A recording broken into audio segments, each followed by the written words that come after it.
যাবো আজকে জামাইয়ের হোটেলে, তেজগাঁ ট্রাক স্ট্যান্ড, জামাইয়ের হোটেল। তো জামাইয়ের হোটেলে এই দুই নারীকে নিয়ে যাচ্ছেন কেন?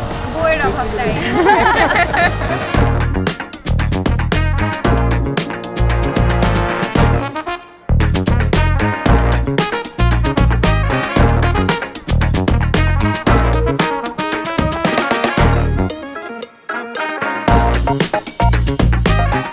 আমার তো মনে হচ্ছে দোকানটা বন্ধ করে দিছে।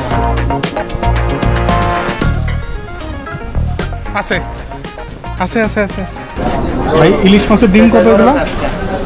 ডিম 200 টাকা। একটা না দুইটা? এক পিস। এক পিস 200। এটা কি? এটা হলো গরু। রুই মাছ? বট নাই? বট নাই।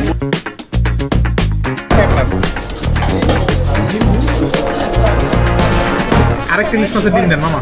ডিম আরেকটা দিন। ইলিশ মাছের ডিম আর কলিজা।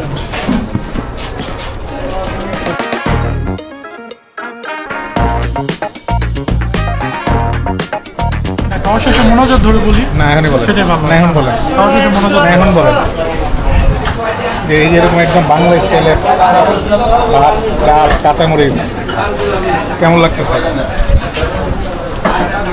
আলহামদুলিল্লাহ খুব ভালো।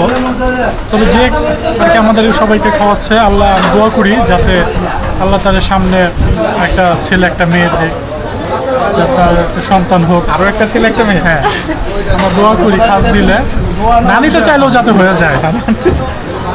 এটা কি করে ভাই? হ্যাঁ, আবার আপনাদের কি অবস্থা? মাও ভাই যে এত ভালো একটা জায়গায় খাওয়াতে নিয়ে আসছে, উনি যদি এটা মানে আমাদেরকে না দেখাইতো তাহলে অনেক কিছু মিস হয়ে যেত। সেখান থেকে খুব স্যাটিসফাইড। আর আপনার সন্তুষ্ট। সন্তুষ্ট? মুরগি নিয়ে সন্তুষ্ট? মুরগি নিয়ে সন্তুষ্ট, ডাল দিয়ে সন্তুষ্ট, ভাত দিয়ে সন্তুষ্ট, সবকিছু। মামা ভাই আপনি? আমি আর কি, আমি বরাবরই মল্লিকা বাকরা। না বলিকা না, আমি হলো বরাবরই সাবাত ভাইয়ের মিস করতেছি। এই সাবাত ভাই হচ্ছে এই হোটেলের আবিষ্কারক। সাবাত ভাই আবারও আপনারা মিস করতেছি। আমরা সবাই আপনারা ছাড়াই জামাইয়ের হোটেলে আসলে কান্না করে দিয়ে আপনি দেশে আসলে আপনারা সহ আবার তো